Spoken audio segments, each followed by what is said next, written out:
که چېرته تاسو په یوه برخه کې مهارت لرئ خو د ځان لپاره دنده نشئ پکې پیدا کولی، مشکل په تاسو کې دی، ځکه چې تاسو په دې مهارت کې بشپړ ځان نه دی رسولی. که غواړئ په یو مهارت کې ځان ورسوئ،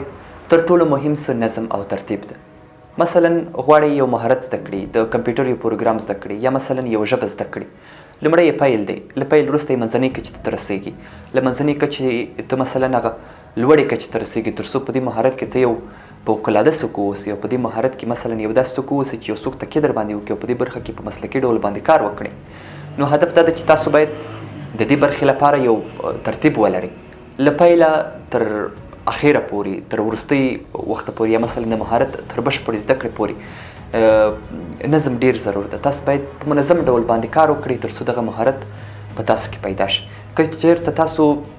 لومړی مهارت را پیل کړی وي، منځنۍ کچې ته مو رسولی وي، مثلا مهارت کې مو لوړې کچې ته ځان رسولی وي او ښه مو زده کړی وي، تاسو له دې وروسته بیا کولی شئ له دې مهارت څخه مثلا هغه یو ډول خپل روزمره ژوند روان وساتئ، ځکه تاسو په دې برخه کې دنده وظیفه پیدا کوئ. یا که دنده وظیفه پیدا نه کړئ، د خپل مهارت